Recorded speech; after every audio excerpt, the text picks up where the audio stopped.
Hi, my name is Samantha Payne, student at Fort Hays State University.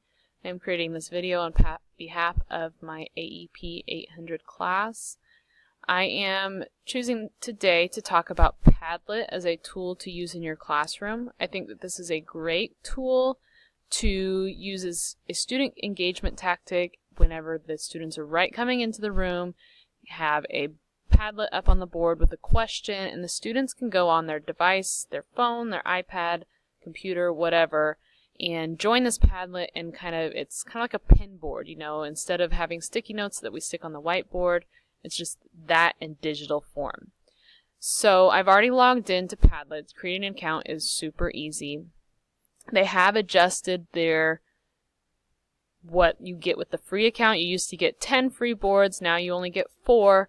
But if you're like me, I just reuse them. I don't necessarily, if I really think that was something great, I might take a screenshot of it or find a way to download the Padlet, and then I just reuse the board. So not a huge issue for me to only have, I apologize for that, only have 4 boards. You can pay if you think you'll need more. So students do not have to have an account to join. I think that's a key thing here, especially with working with maybe younger kids, having the accounts, that security issues. Even high schoolers, I think it's just awesome when they can have an opportunity to not have to put their information in.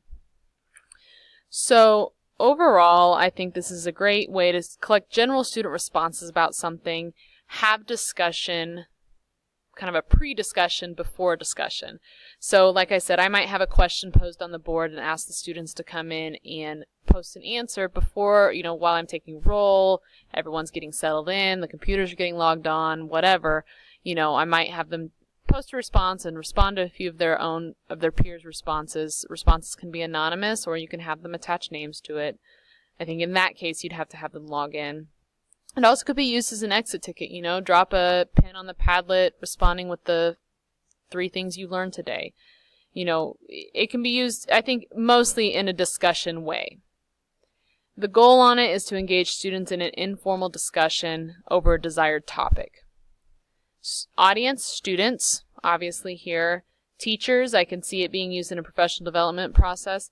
And then I think parents could use this also. I think it'd be kind of awesome. Maybe you have a Padlet up if you have a back-to-school gathering, and the students and the parents can post concerns that they might have or questions they might have. And I think parents come into our rooms and they're equally as scared as we are.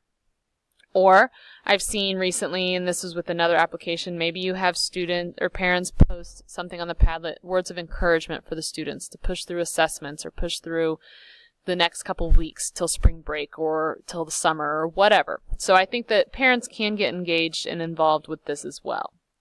So the ISTE standards that I'm covering here: Educator 5C, designing learner-driven activities, and Student 6C, offering ways to have creative communication. So as we're looking at this, you can see I've already got a Padlet created. Creating a Padlet is very easy. You just have to click Make a Padlet.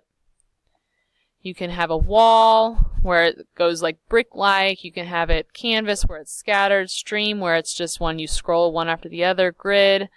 Again, this just depends on how you want to have it. I think canvas is kind of fun because it's random. There's also templates that you can choose from if you'd like.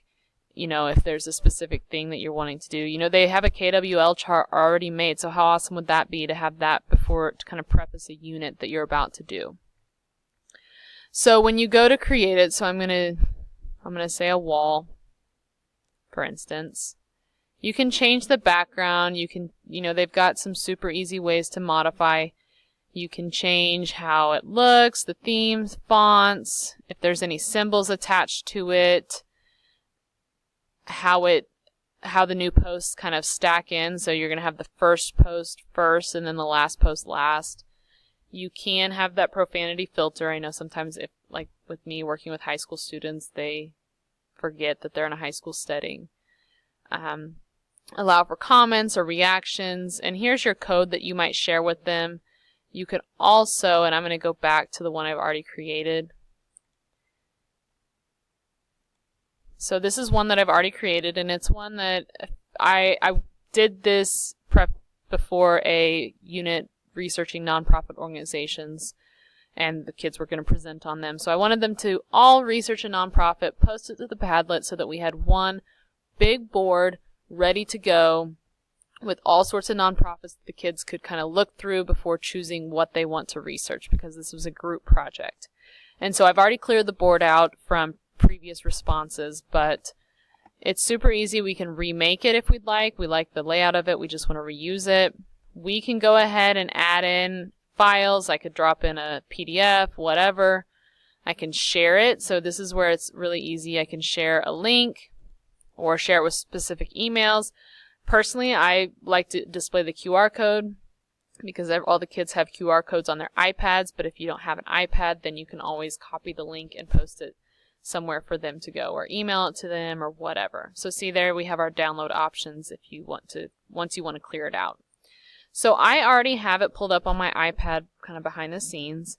And so I might come into the classroom and say, oh, she wants us to look for a nonprofit organization and post it there. So I might go to my normal Google search and start looking for something to post to the board.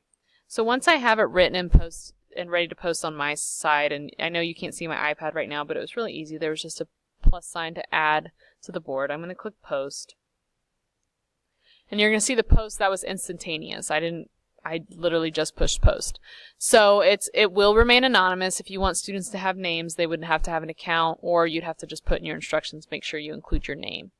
So here we've got another organization that can be talked about and discussed among the class. I, as the organizer, can go in and edit the post or delete it. I can also look at ways to highlight maybe or transfer it to another board. So Padlet is super easy to read or to use. I think that it's a great tool to informally engage students in the learning process and get them kind of thinking about things before we start discussing it in class. And I've had some Padlets that have turned into some great discussion points based on what students have posted to the board. So I hope you have a great day. If you have any questions, please just drop them below.